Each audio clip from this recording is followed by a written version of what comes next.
Now, many commentators, largely outside the church, have often seen this scene and said, oh, you see, there's where all this anti-woman talk comes from. Not if you look at history, it doesn't.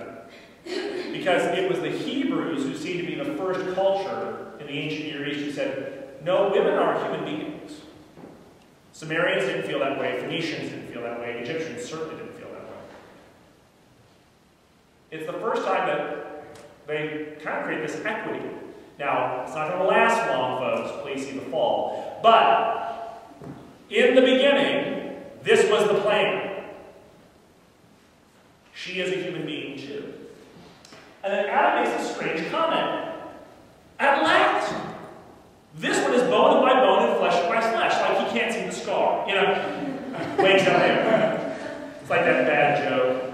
God comes and says, I'll give you the most perfect helpmate. She'll be wonderful to you and understand you in all things. Okay, what's it going to cost me? An arm and a leg. What can I get for rib?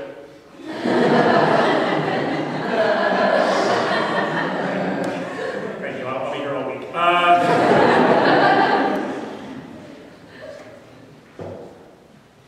But Adam looks at her and says that, at last, this one's flesh of my flesh and bone of my bones. Who's being defined in this moment of need? It's not just a woman. It's Adam too. It's like Adam looks at himself and looks at her and goes, how do we go together?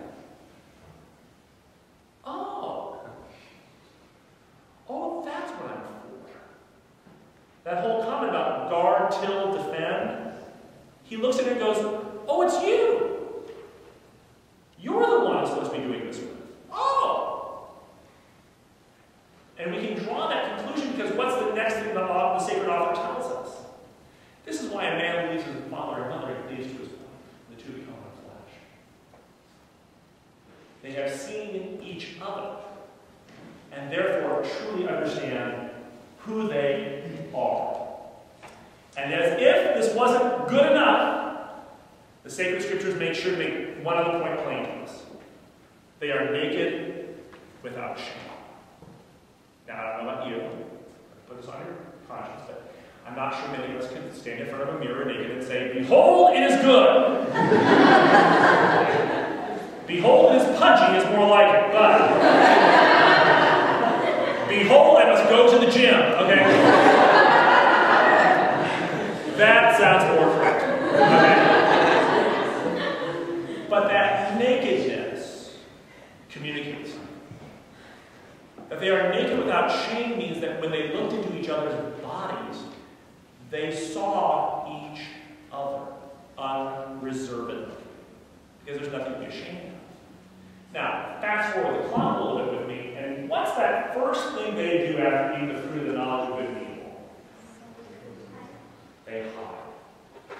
Notice that's the first thing they do. And even more significantly than that, from whom do they hide first? I figured I was going to say it. No, they hide from each other. They immediately put on clothes.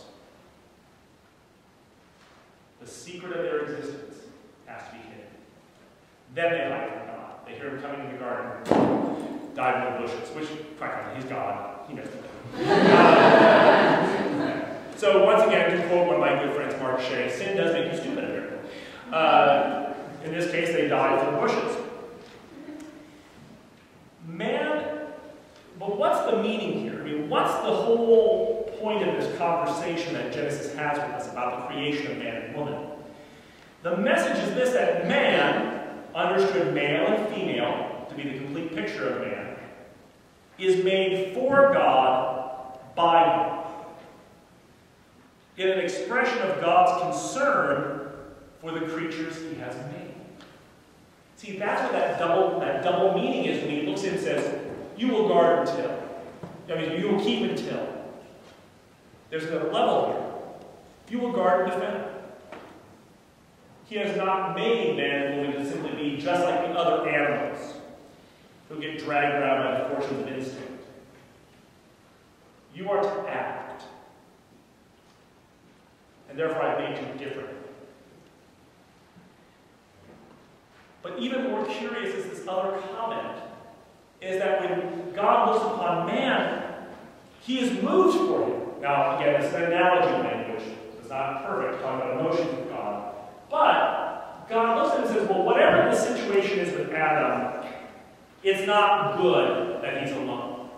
So we need to fix this. And lastly, that the creation of the woman cost him something. And so will the defense. For those, when you're reading this first part of the Bible, get out of your heads this image of the snake in the garden as being like a little garter snake. Oh, it's cute. It's full of threatening energy. The word in Hebrew here is nahash, which implies the word, well, in other parts of the Bible, it's translated as Leviathan, sea serpent, monster of the deep. Whatever showed up in the garden is not playing around. Whatever showed up at this moment, it's not kidding.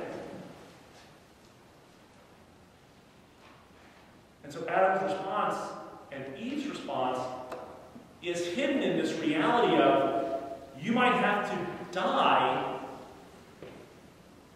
to survive. You might have to die in defense to protect the ones you've been given. It tells us this. The vista of our existence is aimed in two directions with one activity at their heart. We are made to give ourselves.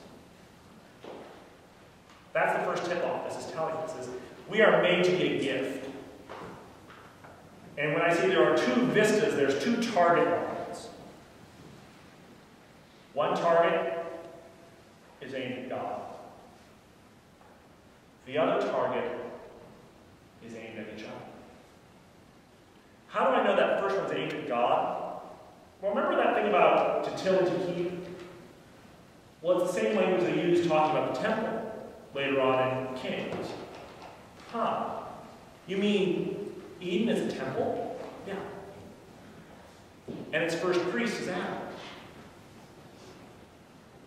That all of creation is configured, put together as a temple to the service of the Lord.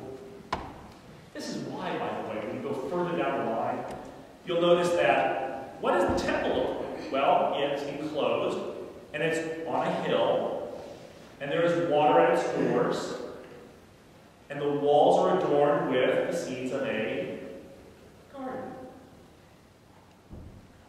When you go forward to Daniel, and Daniel talks about the new age, when the age of the repressive kingdoms passes away, and that rock that is hewn that no hand has touched, a rock hewn without human interaction. What happens? What smashes the feet of the idol and becomes a mountain from which water flows. The mountain becomes the symbol of a messianic temple. So no big surprise, fast forward me again one more time. Where does the crucifixion happen? On a mountain. And ironically enough, somebody's familiar. I'm remembering something. Who died and had his side open so that a bride could be born? Just as Adam brings Eve forth, what does John 19 imply? His side is wounded, blood and water pour out. And the church has generally interpreted this as being the signs of the sacraments of baptism